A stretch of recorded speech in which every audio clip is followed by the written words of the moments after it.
Brings me no pleasure to talk about this, but here we go. The Arctic is on fire. Siberian heat wave alarms scientists. So it hit 100 degrees in Siberia not too long ago. And apparently the Arctic is warming 3 times faster than the rest of the planet. So there are wildfires burning, and here's our worst fear.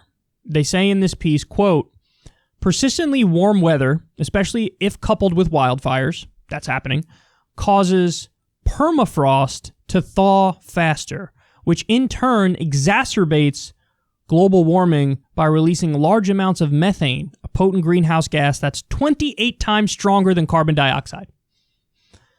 So this, for a long time, has been a fear of scientists, that it's game, set, match if the permafrost thaws. And that's what's happening, which is why likely that the Arctic is warming 3 times faster than the rest of the planet, because it's a greenhouse gas that's 28 times stronger than carbon dioxide, and now it's being released in the Arctic, in Siberia. It's so past due to address this with like global climate strategy. But of course we had the Paris Climate Agreement, which didn't go nearly far enough, and then the US pulled out of that. This is terrifying, man. This is terrifying. Now, another interesting fact about this is that, so methane is getting in the atmosphere, and apparently that has the effect of stalling the jet stream. And that affects weather worldwide. So I don't know how many of you notice this. I definitely noticed this because I'm weird. Like, I definitely think I have a bit of seasonal depression because I'm just so much more unhappy in the winter than I am in the summer. But have you noticed that I have, that as I've gotten older, I feel like weather systems last longer. Like if it rains, oftentimes it'll just rain all day or for 2 full days. Whereas I feel like more when I was a kid, it would rain and then it'd be over with in like a couple hours. Or a heat wave. Like, yeah, you'd have a heat wave, but it would be in and out quicker. Whereas now, it's like you get prolonged stretches of weather. Well, there's a scientific reason for that. The methane that's being released in the Arctic is stalling the jet stream, and when the jet stream stalls, then weather systems move a hell of a lot slower. So one of the results of that is going to be more, when you get a certain kind of weather, it's more persistent and lasts longer. So that's why like flash flooding now is a bigger issue than it was decades ago. Because if you have a weather system that's over a place, it parks over a place and stays there for much longer than it used to because the jet stream stalled out. I mean, that's crazy. That's crazy. Now, to scare you a little bit more here, Arctic sea ice extent near Siberia remains well below any previous year in the satellite era record. So, guys, the point here is every single time we go back and look at the data, the trend is worse than what the worst case scenario was predicted years ago. And so now the Arctic sea ice near Siberia is well below any previous year in the satellite era record. Much less ice. Terrifying. Terrifying. Now, the consequences of this are endless. Endless.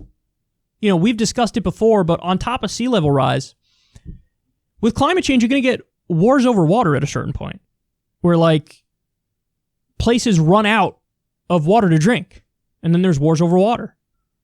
And then there's climate refugees.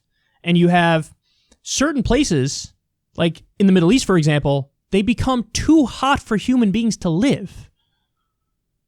And you have mass migration crises. You have, you know, trillions of dollars likely having to be spent in relocation and in cleaning up, fixing from natural disasters, because obviously natural disasters are on the uptick as well. Wildfires, droughts, more powerful hurricanes. I mean, the list goes on of all the disastrous effects as a result of this.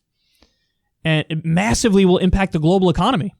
in ways that maybe we haven't even calculated or thought about yet. So the change is happening so fast. The solution, was obvious. We just had to move towards a green and renewable technology future and had to do it a while ago. But if we did it, would have been fine. There's a real serious problem that we have now where it's this political stagnation. And I really do believe it's brought about by immense corruption. In a previous era, I think we would have gotten through it. Like when you look at the response from FDR to the Great Depression, and we did the New Deal, and we really tackled these problems. Because at that time, you didn't have corporate money basically running our political system. Now, our political system is a bunch of corporations and a bunch of billionaires that really make the decisions because they fund the campaigns, and so the politicians are just puppets of those industries and of the wealthy. So, yeah, when ExxonMobil has a seat at the table and they block any real reform, of course this is going to happen. So the issue at its heart was the takeover of the system by the corporations and the wealthy. I think in a previous era, we would have actually done something to fight back against this. Now, it's tweaks around the edges, and then now even the tweaks around the edges are thrown out, like when we pulled out of the Paris Climate Agreement, and we're right back to square one.